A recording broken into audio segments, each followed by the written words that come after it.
Hey guys, so today I wanted to talk a little bit about the V1. It is my favorite windshield mount detector, and I wanted to go ahead and go over some of the reasons why that is. I'm not necessarily going to talk about every single feature that the V1 has. I just want to go over some of the things that I actually happen to really like about this thing, and to show you some of that, I've got a couple guns in the background. These are the ones that are actually used here where I live. On the left there's the MPH-B3. I've got YAV1 right there. This right here is going to be the Custom Pro Laser 3. And then over on the right hand side we got the Falcon HR. So these are guns that are actually used here where I live, and so I'm going to demonstrate a couple things just kind of using those. So first and foremost, let's take a look at the V1 itself. As probably most everybody knows, it's got the arrows. So fire it, it'll tell you where the signal is coming from. In front of you, behind, it's got the dual antennas. So you got the main antenna right there. The rear antenna is in here. And so super handy as far as IDing, not just the fact that there's radar in the area, but also where it is, which is super helpful for actually, finding is the cop ahead of you, is he behind you? Because depending on where he is would actually change how I'd respond to it. Things like if you're driving and you can't actually find the source, you can actually see when the guy passes you. You'll see the arrows actually switch from front to rear. Helps you figure out, oh, you've passed the threat. Good to know. Also things like when you're trying to figure out where a false is. You're getting a false to maybe a drugstore or a speed sign or whatever. Having the arrows really helps just understand that much more about what's actually going on around you. You've also got the Bogie Counter right there, which is going to be the 1. And that'll tell you how many signals it's actually detecting. So you can see it there, and you'll also see it up here on the screen telling you things like your frequency, the signal strength, and the arrows and everything. It's all right there, so really good for that. On the bottom, you've got the strength meter right here. The ramp up on the V1 is fantastic. So it's really good about actually changing as the signal is changing in strength. And that, in addition to the arrows, actually really helps me figure out, where the guy is. Things like out here we've got a lot of hills, a lot of trees, a lot of curves, things that really absorb the radar signal. And as you're driving, you'll actually start to get a feel of, like, as you're rounding the corner and as the signal gets stronger, based on that you'll get a really good sense of where the signal is in relationship to you, and really helps you locate the signal, just like the arrows. The ramp up on the V1 is fantastic, like absolutely excellent. The red lines is better now that it has RDR and BS. It's improved, but the V1 still has just top of the line in terms of the ramp up, so really helpful there. Same thing with helping to identify, falses versus legit signals. A lot of it you can actually tell just by the ramp up alone. So that's one little feature that's really helpful. As far as the way it's actually built, you'll notice it's not perfectly rectangular. Right there it actually slants to the side, which is really nice. I run it under the rear view mirror, and it would actually point slightly toward the driver. It's angled that way. So I don't actually run it with the display on. I use it with the concealed display, which is sitting right in my dash, so I can look straight ahead, and right in my line of sight I can see the arrows, the signal strength, everything. So even if I've got everything totally muted, I can see everything without having to take my eyes off the road. Just to the left of my concealed display, I've got the phone over here, which gives me the frequency information. I can do lockouts. It's got like just about everything I need is going to be right over here on the phone. With YAV1, I've done a couple videos on it already.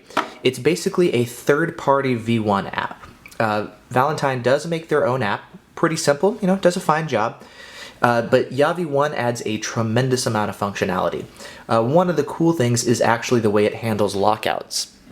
So you can get GPS on your phone, and like the Escort products, but a little bit different, you can do GPS lockouts. And so you can actually say, hey, I've driven past this grocery store, this speed sign, this drugstore. I know it emits a K-band false. Lock this signal out and don't actually alert me to it every time I pass by. Keep it muted. Really handy. And that can be done just by tapping the phone. It's really easy. It's not automated yet. You do have to still manually lock out every signal, but it's one of those things that Frankie is currently working on, and in time it's going to have the auto lockouts as well. So when there's a K-band source, you'll simply be able to just tap on the screen, and it's not going to work right now because I've got no GPS. but you can actually go in and lock out different signals. So really handy there. Oh, regarding the muting, the V1 actually has not one but two volume knobs. So let's turn the signal on.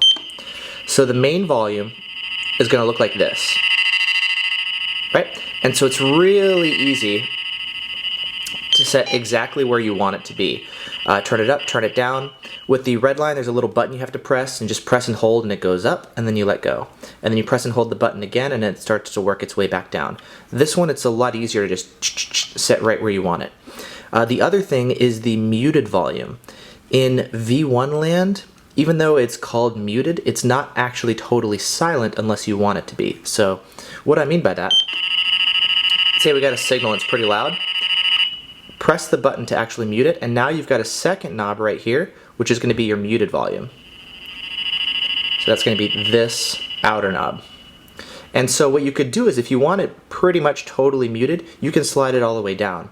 This is good for when you know there's an alert and you don't necessarily need it to be alerting full tilt. You can just mute it and set the volume so you can actually listen to the alert if you like, which I find really, really helpful. And actually pay attention to what's going on around you without having to take your eyes off the road. So you don't have to necessarily look at the phone to watch the ramp up, which is what I got to do on the red line, for example.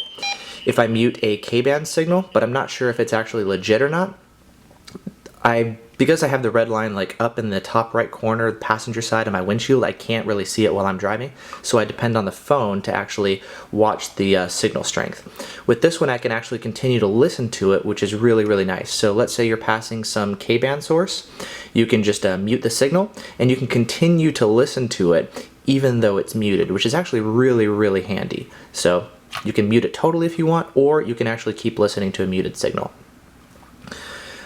In terms of reliability, this thing has been around for years. Valentine makes basically one radar detector. It's the V1. They've been working on this thing for, I don't know, what is it, 20 years or, I don't know, less, more, something like that. It's been around for ages. And what's good about that is they've had so much time to really iron out any bugs. At this point, the thing is just reliable.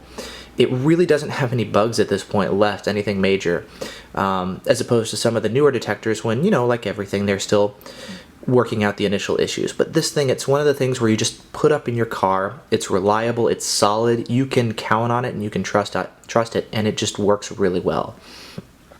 Even little things like the mount. The way the mount works in this car, normally you would have like a little suction cup that would attach here and the thing would kind of bounce around. With this one, the mount, it's actually 2 bars and it slides in like this and it holds the V1 and you just get it balanced right where you want it.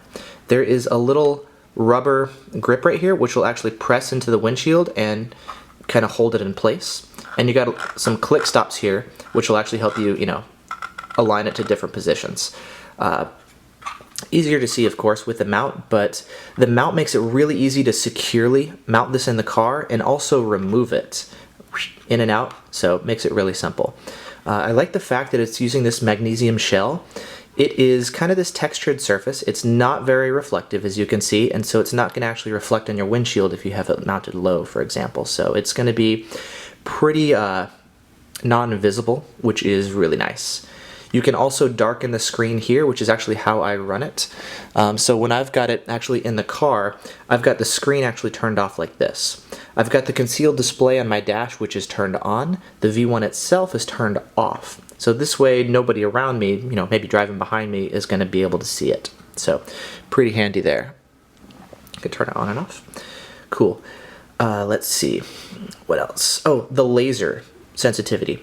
The V1 is extremely sensitive to laser, which has its own pros and cons.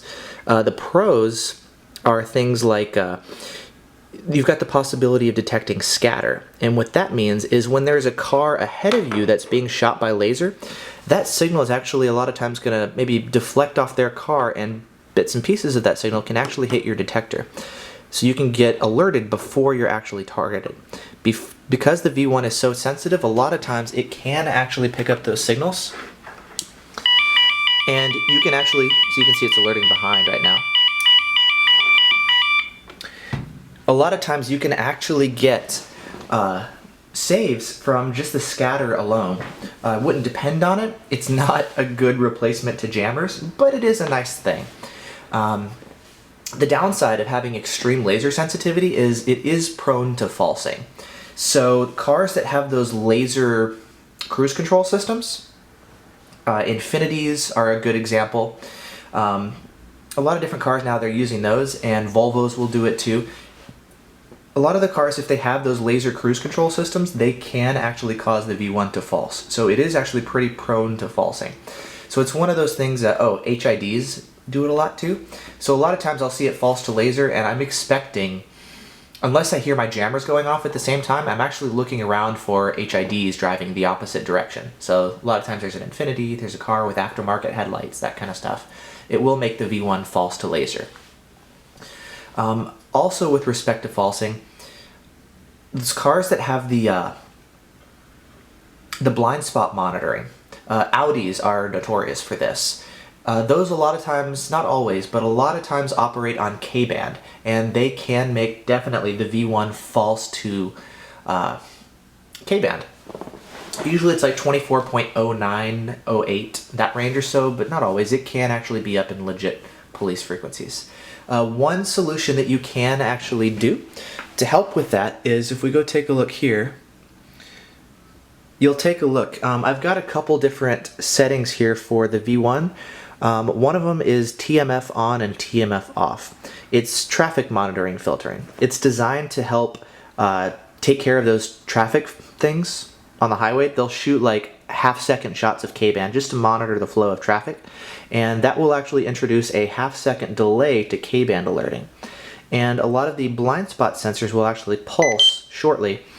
They'll pulse, K-band shots, and you can actually filter out some of them using TMF. And because of that, I'll actually have two different profiles where I'll do like TMF on and TMF off. It does introduce a delay to K-band, so I would prefer actually driving with TMF off, but if there's a lot of K-band falsing and I know I'm probably not going to be shot with K-band, a lot of times I will turn it on. So I've got predefined settings there, which makes it really easy to change while driving, and I don't have to go fiddle with everything. It does have custom sweeps as well, and so if you take a look, the way I've got it set up, I've got it named kind of like Escort's custom sweep, so custom sweeps 2, 5, and 8. That's for 33.8 guns like this, 34.7 used on the highways, and 35.5 used by the local police here. So I scan all of those. I've also got it scanning for 34.8 and 35.2 for out-of-tune stalkers and the older ATRs, which there are some used here in the area. I've got one. And yeah, so that's how I've got it set up. You can segment it however you like. With the V1, 33.8 is always going to be enabled. So even if you don't have it in your area, the detector is going to sweep for 33.8 when you have custom sweeps enabled. There's really no way of turning that off. Oh well. One of the things actually about 33.8, which is interesting, this isn't really going to matter too much in real life, but the V1 and alerting to pop, it's really good at catching short signals. This includes pop, quick trigger, a lot of the really quick bursts of radar. The V1 is excellent at catching those.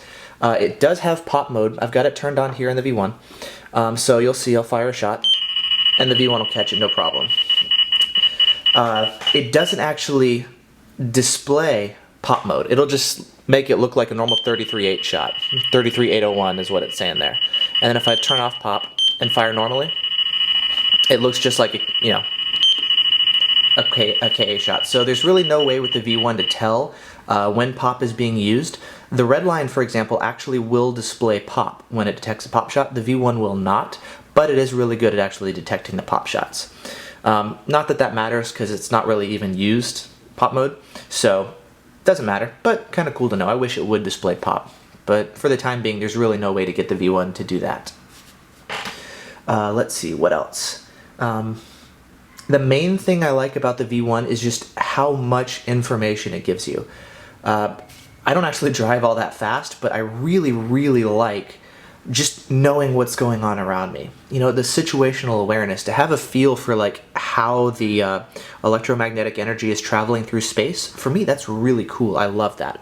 And so you can actually get a good feel of, you know, just the invisible just with this. So you can get a sense of, you know, signal strength. Signal strength, arrows, the ramp up is really good, you know, when it's in front of you and behind you. This detector just tells you so much that you've got a really, really good understanding of what's going on around you. So, you know, if you're driving fun, go for it. Great detector. In terms of performance, because, you know, obviously that matters. How good is it at actually detecting police signals? Very good. It's not the best windshield mount detector when it comes to ultimate long range. That title currently goes to the Redline. So the Redline has a different horn. It's got Escort's M3 horn, so a different design in here. 2 horns in there, and the Redline actually has the ultimate long range sensitivity when it comes to detecting shots that are super far away.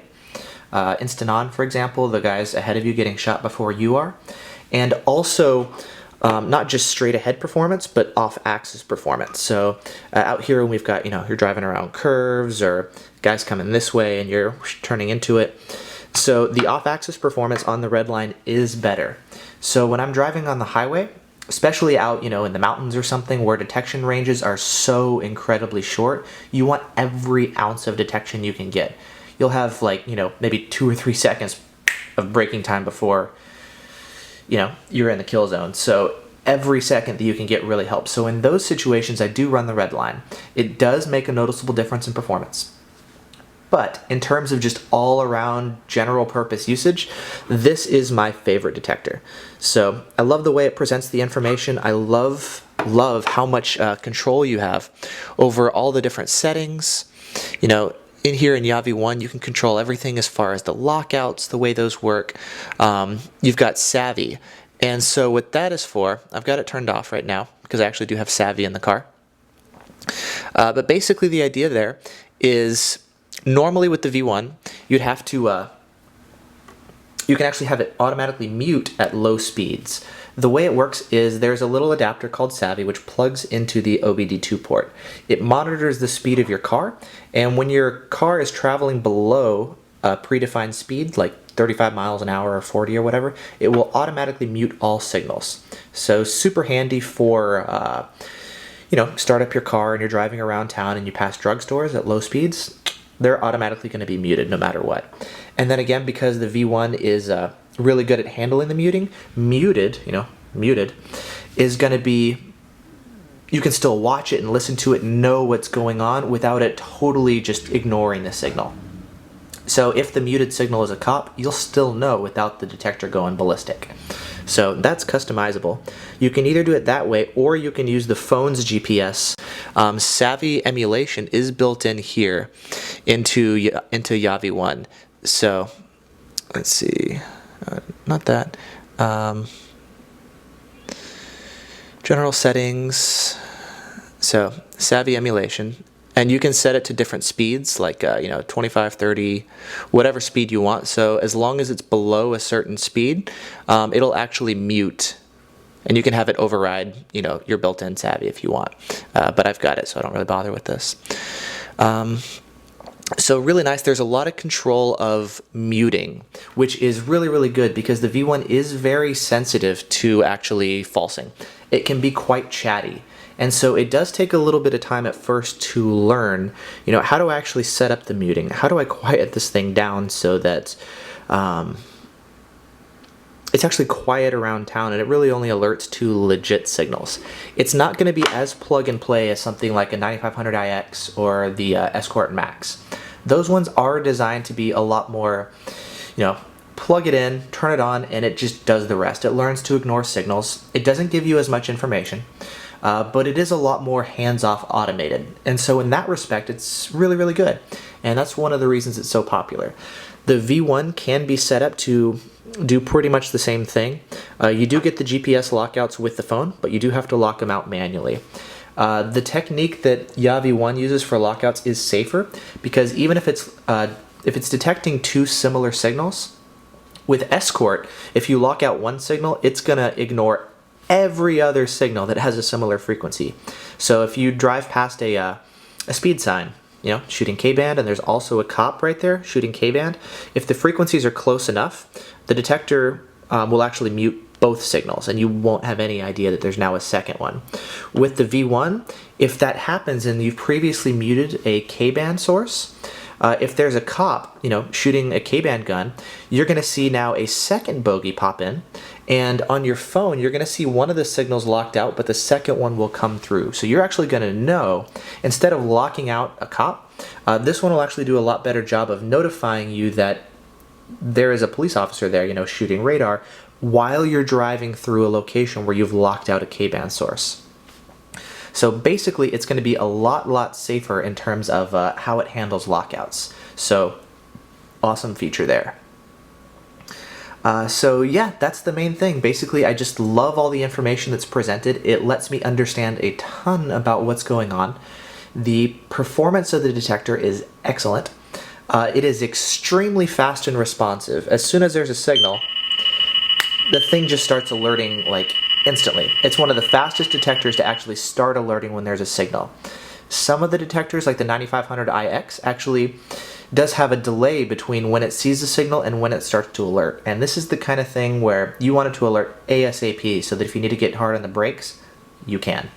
So nice and quick, great for catching quick trigger shots, great for catching long range shots. Gives you a ton of information about what's going on around you. You can set it up to your heart's content and make it run exactly the way that you want it to run. You can turn bands on and off and, you know, ignore X band or ignore 35.5 guns if they're not used in your area, you know. You can't really get it to, if you turn RDR off, the radar detector rejection filtering, it will still alert to Cobras. And so because you can't turn off 33.8, this is still going to be more susceptible to alerting to 33.7-ish falses. So this thing may actually false more than some other detectors. So that's kind of the trade-off. It'll false more, but it gives you more information. And so the V1 is going to require you to actually use your brain a little bit more. You can set it up to be basically alert me when it's a real signal, be quiet when it's not. And one of the ways to do that is there's a couple screens here. You can actually, I don't run it this way, but you can. You can, you know, disable the screen here, and you can silence the V1 completely. You can have the audio alerts actually come through here on the phone. And so in that situation, what you could do is when there's a signal, you can go here and lock it out if you want. I've got it set right now on the alert screen. If I go over to the filter screen, what this does is when you actually go and lock out a signal, it will not show locked out signals. The alert screen will show a locked out signal and it'll be colored differently. I have locked out signals with a blue background. I would show you, but I don't have GPS right now on my phone, so lockouts aren't going to work. But if you go over to the filter screen, you can actually have it, got stuck, that's funny, let's get rid of that. You can actually have it totally not alert you at all if you want to locked out frequencies. So you drive past the same drugstore every day on K-band, you lock it out. This will not give you any audio alerts, it won't give you any visual alerts. And yet, if there's a cop there shooting a similar frequency, it still will come through and alert you here. So if you want it to be totally hands-off and silent, you can do that. If you want a little bit more information, you can do that. If you want to have basically a replacement for the concealed display, it'll give you, you know, the arrows, it'll give you the frequency, the Bogie Counter, all that stuff will be on display here. If you want, you can even run, you know, another app in the foreground. So let's say you're running, you know, Waze or you're running Google Maps or something. If you're running that there, when you get an alert, it'll actually pop up an overlay here for you and say, oh, boom, look at that. So sideways arrow KA 33.799. So even if you're running another app, it'll actually still pop up on the display there thanks to the overlays, and so you can run Yavi 1 in addition to something like Waze or Google Maps or Check Your Mail or whatever you happen to be doing on your phone, playing music. So you can run Yavi 1 in the background, still get all your lockouts, super, super handy. So I personally run it as a dedicated display, so I've got my iPhone which does Waze and everything, but Yeah, so I love this detector. I'm very, very happy with it. Thank you so much to Mike V for creating such an awesome product. Thanks to Frankie for such an awesome app here with YaVi1. You know, features are constantly being added. Like, you can ask him within a couple hours a lot of times. Boom, it's done, implemented, ready for the next version. It's incredible. So being updated super fast. There is not really the equivalent of Escort Live with cloud sharing, so you can just run Waze and you still got all your cloud alerts there. You're all going to have to post the alerts manually. It doesn't have a way to automatically post alerts the way a Redline or a Max or a 9500iX would when you get a laser or a KA shot or a K-band. So you do still have to post alerts to the cloud manually. Not a big deal. Let's see. What else? So, gone over falsing. Yeah, I've got it hardwired in my car. You can run it as a second detector with a Redline or an STIR Plus. The detectors that have actually better sensitivity, that are going to give you longer range, you can run that as your primary detector, and a lot of people do, and run it in addition to the V1. There will be interference between the two detectors. It will affect the Redline and it will affect the V1. So usually you'll want to have them spaced out at least more than, 39 inches or so is what they suggest. If you can space them out more, definitely do it. The farther you can actually space out the V1 with another detector running in tandem, the better it works. Otherwise, they are going to interfere. They'll cause each other to false. They'll diminish the responsiveness so that one or both of the detectors will be slower to respond. It will diminish the long range. So it can really actually hurt them. Not always. Interference just kind of comes and goes. It's hard to really pinpoint, but it has been demonstrated. It does happen. I've seen it. There's plenty of videos on it. So you can run it with another detector, but just make sure you space them out enough. So yeah, cool. There is a quick look at the V1 and a lot of the things that I actually really, really like about it. So I definitely recommend it. It is my favorite detector. It is what I run as my go-to detector. I can run it in, really verbal mode and have it give me tons of information and audio alerts and everything. If I've got other people in the car, because I've got the concealed display, which will be right there in my field of view, I can go basically totally visual and I'll see all the alerts right in my field of view, and I can mute all the audio so it doesn't actually disturb any of the passengers in the car. So really, really helpful to actually, run it in silent mode if you want and still get all the information that you need. So yeah, if you're looking at one, get one. If you guys have any questions, leave me some comments. I'm probably going to do some other videos like this too, going over the Redline. May do one over how to set up a V1 so that it's quiet, or if you guys have any questions on hey, what about this? How do I do that? How does it perform in this situation? Leave a comment below, and I'll respond either in text or I'll even, make a follow-up video to it if it's, something really cool and I'd like to do. So yeah, thanks for watching, and until next time, have fun.